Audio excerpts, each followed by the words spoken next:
Oh sorry, itu bahasa Jawa ya. Jadi makhluk bernama babi adalah binatang dengan tingkat keharaman paling tinggi dalam Islam. Dalam banyak ayatnya Allah Subhanahu wa taala menyebutkan nama binatang babi setelah bangkai dan darah. Lalu babi menempati keharaman selanjutnya. Artinya babi mempunyai kedudukan haram yang tidak main-main. Banyak orang Islam salah faham tentang haramnya babi. Ketika mereka ditanya mengapa babi haram, kebanyakan umat Islam menjawab babi itu mengandung cacing pita sehingga tidak sehat untuk dikonsumsi oleh manusia. Tahukah sahabat Coffee Zen semua bahwa jika alasannya hanya karena cacing pita, maka perlu sahabat fahami bahwa cacing pita tidak hanya ada di dalam babi, tapi juga ada di dalam sapi. Meskipun berbeda jenisnya, tetapi sama-sama merusak kesehatan manusia. Jadi bukan itu intinya, itu hanya satu dari sekian banyak alasan haramnya babi. Pernahkah Coffee Zen semua memperhatikan bahwa babi itu tidak mempunyai leher? Hal ini membuat kita berpikir dengan akal yang cerdas, kemudian membuat satu kesimpulan bahwa babi itu diciptakan memang bukan untuk dimakan oleh manusia. Ada hikmah dalam setiap penciptaan makhluk. Begitu pula dalam penciptaan babi. Allah sengaja mencabut leher babi sebab ia bukan binatang yang diciptakan untuk dikonsumsi. Setiap binatang darat ketika hendak dikonsumsi, ia harus disembelih terlebih dahulu. Nah, bagaimana bisa dia disembelih jika tidak mempunyai leher? Ini sebenarnya sebuah logika yang sangat sederhana bagi mereka yang berakal. Terlepas babi itu lezat atau nikmat, itu urusan yang lain. Dan perlu difahami bahwa lezatnya babi itu hanya bagi lidahnya orang-orang yang rakus. Bagi mereka, lidahnya orang-orang yang beriman tidak akan seperti itu. Bagi orang-orang beriman, daging kambing yang dibuat sate adalah yang paling nikmat. Ya, saya setuju dengan itu. Saya pernah ditanya oleh orang-orang kafir, mengapa orang Islam tidak memakan babi? Mubazir lah, udah diciptakan tapi nggak dimakan. Ya, dengan santai saya kemudian jawab, lah besok bapakmu atau ibumu kalau mati ya jangan dikubur, goreng aja buat dimakan. Kan mubazir, daripada dimakan belatung mending ente makan, lumayan buat tambahan gizi. Ya, seperti itu jawaban saya. Orang-orang kafir selalu mempunyai banyak alasan untuk menghalalkan babi. Tetapi bagi umat Islam, cobalah Anda berpikir bahwa ketika Anda melihat babi, Anda bayangkan bahwa tumpukan daging babi adalah tumpukan kotoran yang menjijikkan. Coba Anda perhatikan baik-baik bahwa para ilmuwan modern telah menemukan fakta bahwa babi itu adalah seekor binatang dengan segala keburukan di dunia ini terkumpul di dalamnya. Ada 3 keburukan babi yang menjadi alasan mengapa binatang ini layak dikatakan sebagai makhluk terburuk di bumi. Pertama, seperti yang kita ketahui bahwa babi mengandung penyakit yang sangat berbahaya bagi manusia. Cacing pita itu baru sebagian kecil dari penyakit yang dibawa oleh babi. Padahal kita tahu cacing pita pada babi itu berbeda dengan cacing pita yang ada pada hewan lain. Cacing pita dalam babi tidak mati meskipun dimasak dengan suhu mendidih. Ini suatu perkara yang sangat merepotkan. Bakteri dan virus mungkin cukup dimasak dengan suhu mendidih akan mati.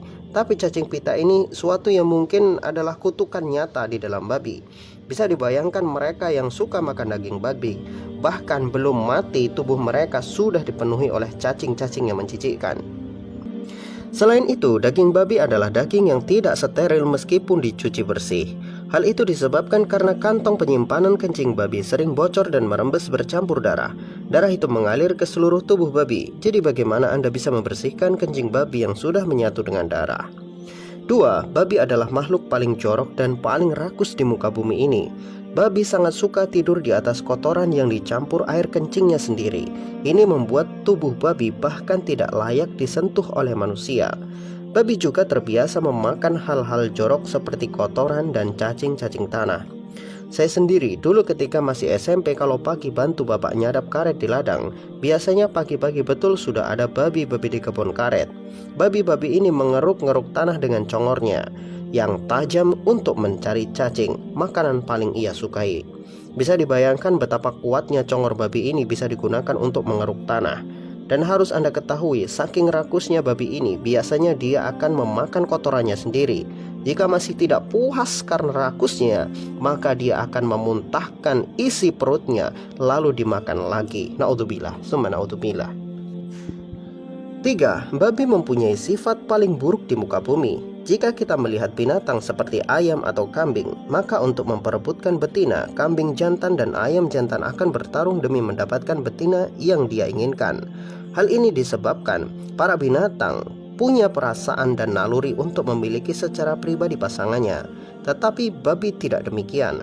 Babi tidak akan pernah bertarung demi memperebutkan betina, sebab mereka bisa menikmati babi betina secara bergiliran.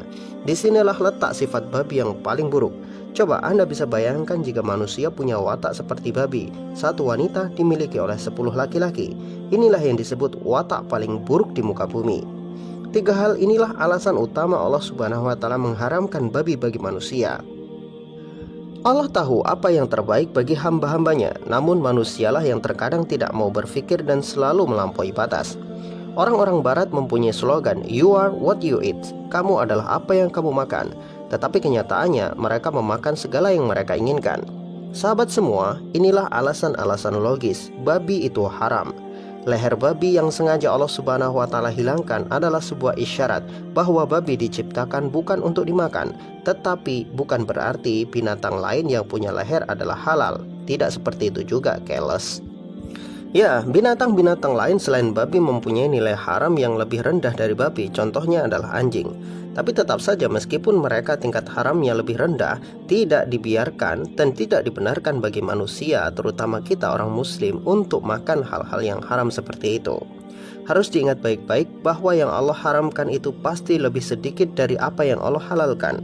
Untuk apa kita makan hal-hal yang haram, padahal perbandingan halal dan haram itu 1:100. Bahkan mungkin koefisien di sini banyak makanan-makanan halal yang belum dimakan. Ada kepiting, ada udang, ada lobster, ada cumi-cumi, ada gurita. Kira-kira sudah koefisien udah pernah makan itu belum? Kalau belum angkat tangan ya. Berarti Anda katrok sama seperti saya.